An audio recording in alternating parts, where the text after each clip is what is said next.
जय हिंद साथियों, स्वागत है हमारे YouTube channel smart study by Sujeet sir. आज हम जो कक्षा 10 का इतिहास का चैप्टर 3 पढ़ रहे हैं। कौन सा चैप्टर है? भूमंडलीकृत विश्व का बनना। उसमें हमने 2 पार्ट देख लिया था। अब हम देखेंगे, देखो कहानी के माध्यम से हमको समझना है जो भी है इसमें। धीरे धीरे किस प्रकार से यूरोप वाले अमेरिका में, अफ्रीका में अपना शासन विस्तार करते जा रहे थे।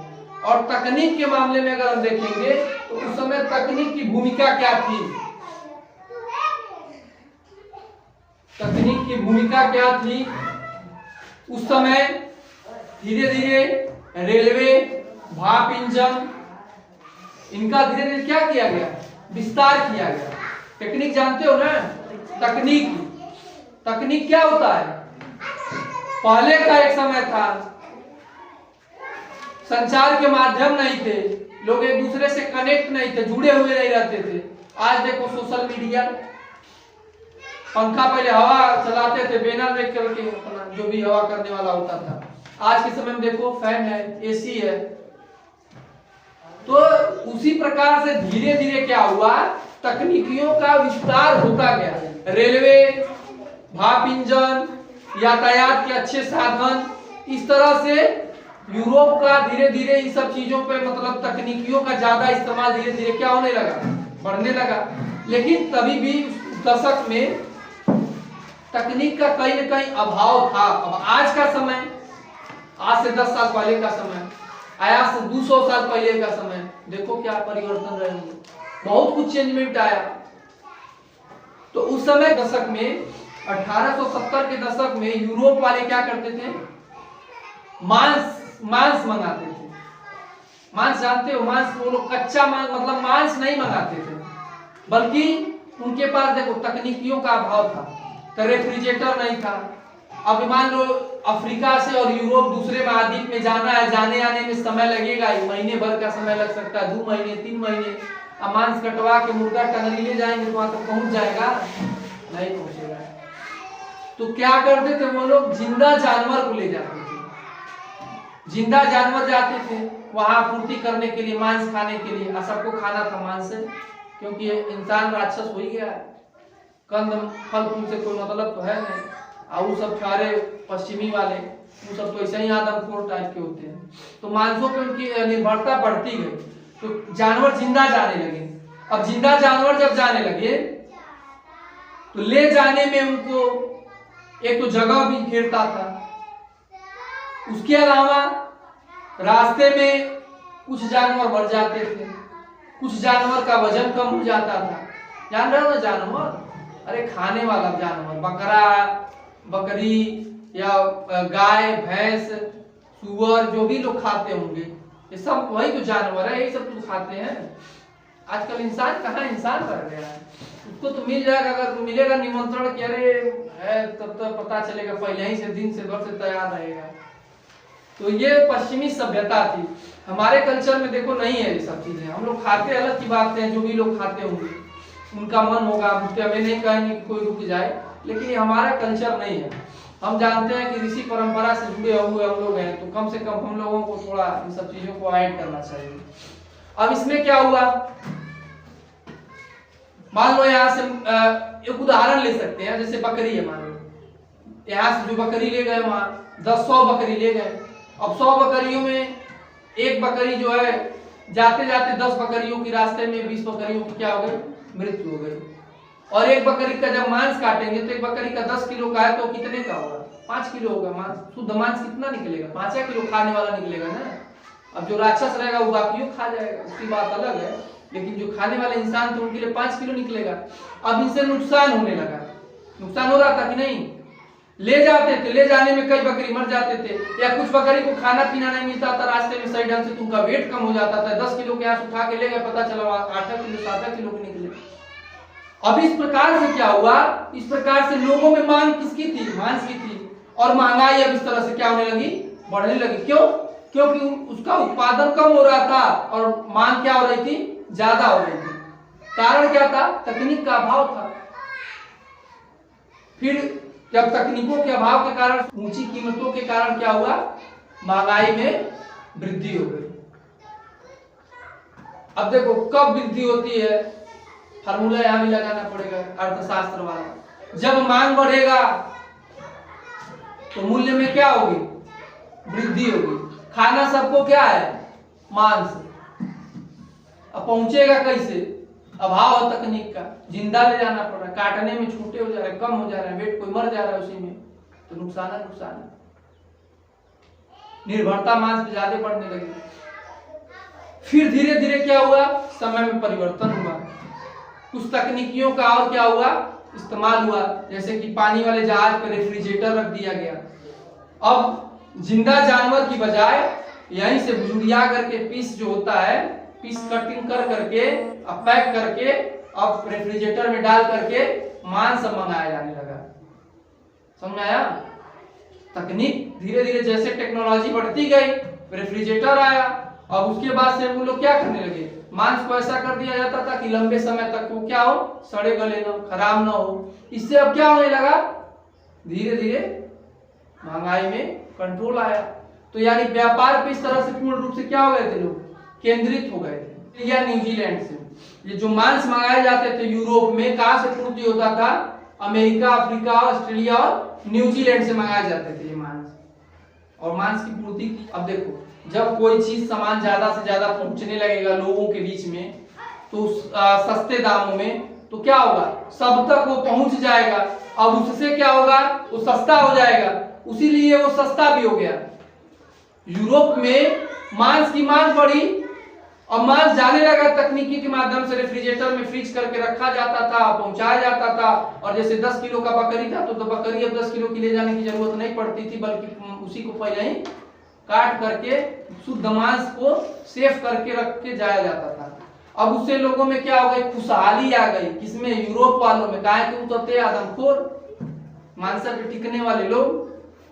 तो अब उससे क्या होने लगा, रेट कम हुआ, सब लोगों तक पूर्ति होने लगी, इससे स्थिरता आ गई, एक तरह से शांति हो गया। शांति का हो गया क्योंकि जब महंगाई बढ़ती है तो सबसे बड़ा लोगों में, आम जनमानस में आक्रोश की भावनाएं जागृत होने लगती हैं। अब उससे क्या होने लगा, सभी लोग शांति या प्रसन्न हो गए, महंगाई भी कम हो गई। देखो 19वीं सदी आते आते यूरोप के विजय से शुरुआत होने लगी, यानी यूरोप का विजय हुआ। पूरे बाकी जो यूरोप में, यूरोप के अलावा जो अफ्रीका थे, अमेरिका थे, इनमें उनकी विजय हो गई। और धीरे धीरे उन्होंने क्या कर दिया, औपनिवेशिक शासन स्टार्ट कर दिया। अब अपनी आवश्यकता और मांग की जो भी वस्तुएं थी वो दूसरे देशों से लेकर के जाते थे। तब तक तो व्यापार था, लेकिन अब उन्होंने उस देश पे क्या कर लिया, अधिकार कर लिया, शासन कर लिया। जब एक देश किसी अन्य देश का शासन करता है तो उसी को हम औपनिवेशिक शासन कहते हैं। तो इन लोगों ने देखो क्या हुआ, यूरोप में अकेला नहीं है, यूरोप में बहुत ताकतवर देश थे। डच था, फ्रांसीसी थे, पुर्तगाली थे, ये सब जितने भी थे ये सब क्या थे, यूरोपी थे। इन लोगों ने अपना अधिकार धीरे धीरे अफ्रीका महाद्वीप में करना स्टार्ट कर दिया। अब इन लोगों में आपस में क्या होने लगा, विवाद होने लगा। व्यापार को लेकर के, वर्चस्व को लेकर के, अधिकार को लेकर के इन यूरोपीय देशों में क्या होने लगा, आपस में ही विवाद की स्थिति उत्पन्न हो गई। तो 1885 में बर्लिन में एक बैठक की गई जिसमें अफ्रीका का एक मानचित्र बनाया गया कि ये एरिया आपका, वो आप हिस्सा, आपका वो हिस्सा, यानी सब में क्या कर दिया गया, यूरोपीय जो ताकतवर देश थे उनको क्या कर दिया, आपस में उन हिस्सों को बांट दिया गया। औपनिवेशिक शासन को सबका अलग अलग क्या बना दिया गया, सीमांकन कर दिया गया कि इस क्षेत्र में आप रहे, इस क्षेत्र में हम, इस क्षेत्र में वो। देश किसका, दूसरे का। राज कौन कर रहा है, दूसरा कोई। एक बीमारी आई, रिंडरपेस्ट नाम की बीमारी। रिंडरपेस्ट नामक एक पशु, ये पशुओं का होने वाला एक रोग था। कौन सी बीमारी थी, रिंडरपेस्ट। ये एक बीमारी थी, याद रखना। 1880 के दशक में सबसे पहली बार आया था। 1830 उसके दशक में शायद आया था पहली बार। ये क्या था, पशुओं से होने वाला एक रोग था।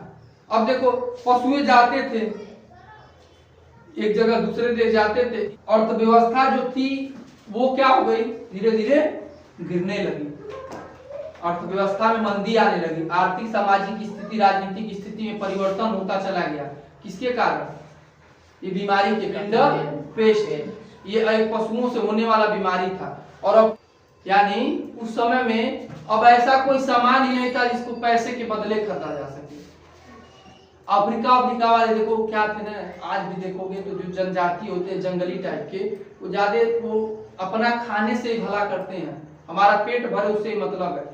अफ्रीका की अज्ञानता की देन है कि ब्रिटेन वाले, यूरोप वाले जो भी मतलब थे, वो सब क्या किए, शासन कर लिए। वो लोग कुछ समझ ही नहीं पाए। वो लोग समझो वेतन के लिए काम भी नहीं करना पसंद करते थे। आप वेतन उनको देंगे, पैसा के बदले सब काम करते हैं ना, वो लोग पैसा नहीं लेते थे, हम काम नहीं करेंगे, पैसा भी नहीं लेंगे। उनको केवल मतलब था खाने से, उनकी आवश्यकता की जो भी वस्तुएं थे वो पूरा हो जाते थे। उनकी आवश्यकता की सारी वस्तुएं क्या होती थी, पूरा हो जाती थी, इसीलिए वो लोग वेतन पे काम नहीं करते थे। अब इन लोगों ने क्या कर दिया, इन लोगों ने उनको कर देना स्टार्ट कर, उन लोगों से कर लेना स्टार्ट कर दिया। अब कर के चक्कर में कुछ ना कुछ तो करना ही पड़ेगा।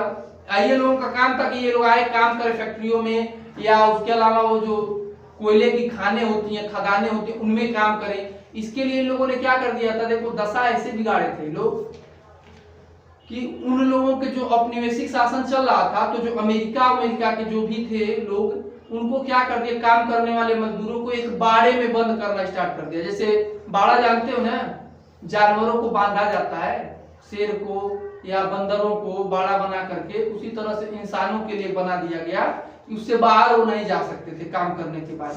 अब वो पशुओं के बीच में रहने लगे, उनको रोगों से भी लड़ना था, रोग भी स्टार्ट हो गया था। अब उसके बाद से इन लोगों ने क्या किया, इन लोगों का मकसद था कि ये लोग काम करना हमारी तरफ से स्टार्ट करते हैं। वो लोग काम करना चाहते नहीं थे, उनको पैसे की जरूरत नहीं थी। वही हाल है कि अब जिसको काम नहीं, जिसको पैसे की जरूरत नहीं हो, जैसे जिंदगी में वही व्यक्ति क्या होता है, सुखी है जिसको कुछ चीज की आवश्यकता नहीं है, पेट भरे बस चलता है जिंदगी, समझाया ना। जैसे होता है ना कि जिसको कुछ नचा आ गई, चिंता आ गई, मनवा बेपरवाह, जन के कछु ना चाहिए थे ही सांसा, वही वाला हाल था इन लोगों का, अफ्रीका वालों का। धीरे धीरे इन लोगों से क्या किए लोग, कर लगाना स्टार्ट कर दिए इनके ऊपर कि अब कर देना ही पड़ेगा, तो कुछ ना कुछ काम करेंगे। उनके अलावा इन लोगों ने क्या किया, एक उत्तराधिकारी नियम बना दिया। उत्तराधिकारी नियम का मतलब क्या था कि यदि किसी की पेरेंट्स की देखते हो मृत्यु होती है, यदि उनके 5 लड़के होते हैं तो पांचों को बराबर उस जमीन का मालिक बना दिया जाता है। इन लोगों ने क्या किया, जो बाप की जमीन है पैतृक, उसमें केवल 1 लोगों को अधिकार देता था। मतलब उसके मालिक कितने होंगे, केवल 1 लोग, अब बाकी 4 लोग क्या होंगे, एक जो होगा मालिक जमीन का वो तो अपना खेती करके गुजारा कर लेगा, और 4 लोग अब उनको मजबूरी में क्या करना पड़ेगा, काम करना पड़ेगा। किसके अंडर, यूरोप के अंडर। इस प्रकार से यूरोप वालों ने इतनी चालाकी और शिद्दत के लिए अपना, इसीलिए जाना जाता है। देखो बहुत बड़ी जनसंख्या नहीं थी, पॉपुलेशन, लेकिन इन लोगों ने शासन करना स्टार्ट किया और शासन करते गए। उनके ही देश में जाकर के औपनिवेशिक शासन प्रारंभ कर दिया। उनके ही लोगों को एक तरह से गाय बैल जैसे मजदूरी करवाया जाता, उनके टाइप से उनसे भी मजदूरी करवाना स्टार्ट कर दिया जबरदस्ती के रूप में। समझ में आया ना। बाकी इतना ही है, बाकी कल देखेंगे। स्टोरी के माध्यम से हम समझेंगे किस प्रकार से है। कुछ नहीं इसमें है, तकनीकियों का जब अभाव था तब जिंदा जानवर जाते थे, जैसे तकनीकियां बदली फिर मांस जाने लगे, आवश्यकता जब बढ़ी सस्ती रेट वैसे ही बढ़ जाएंगे। उसी प्रकार यूरोप में हुआ था। धीरे धीरे आपसी जो यूरोप के देश थे उनमें विवाद की स्थिति होने लगी। इन लोगों ने क्या कर दिया, फिर बर्लिन में 1885 में बैठक करके आपस में सीमाओं का सीमांकन कर दिया और बांट दिया, आपस में मिल बांट करके लोग अपना अपना शासन करना स्टार्ट कर दिए जो भी यूरोप के देश थे। उसके बाद से बीमारी जो आई थी उसको जानिए, रिंडर पेस्ट नाम की एक बीमारी आई थी, पशुओं से होने वाला एक रोग था। प्लेग भी उस समय आ गया था। ये सब बीमारियों से भी सामना इन लोगों को करना पड़ा था, जो भी अमेरिका अफ्रीका वाले थे। बहुत जुर्म ढाए होंगे इन लोगों ने भी, तमाम चीजें होती हैं। देखो ये मूल निवासी जो अफ्रीका के हैं वो काले कलर के होंगे, जंगली टाइप के, और जो गोरे देखोगे वो लोग सब यूरोपी जाकर के वहां बसे हुए हैं। समझ में आया। गोरे हम लोग अपने देश में अंग्रेजों को कहते थे, गोरे पूरे यूरोपी हैं। आज भी देखो अश्वेतों के खिलाफ अभियान एक चलाया गया। दक्षिण अफ्रीका की एक टीम है क्रिकेट में, दक्षिण अफ्रीका नाम सुने होंगे देश का। टीम के कप्तान कौन है, तेम्बे बाबूमा। बाबूमा 5 फुट वाले। अब बाबूमा, सोचो बाबूमा को कप्तान क्यों बनाया गया है। टीम उसकी जीत रही, लेकिन उसका जो अभी इसको 50 नहीं लगा है इस वर्ल्ड कप में, लेकिन टीम सारा मैच लगभग एक हारने के अलावा सारा जीती है, अच्छी टीम हो गई अफ्रीका।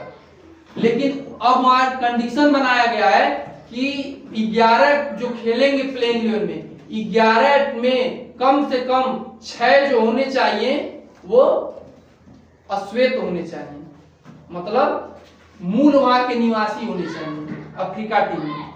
और उसी का कंडीशन है कि अब ये नियम बना हुआ है 4 मतलब 6 तो बाहर 5 बाहर ही खेल सकते हैं, जो बाकी उस देश में जाकर के अब रहते हैं वो भी उस देश के नागरिक हैं, लेकिन वो मूल निवासी जो है वो लोग 6 लोग 5 लोग खेलेंगे, क्योंकि आपस में जो इनका सामाजिक स्थिति है उनको सुधारने के लिए इस प्रकार का किया गया, हम कह सकते हैं एक तरह से रिजर्वेशन दिया गया है।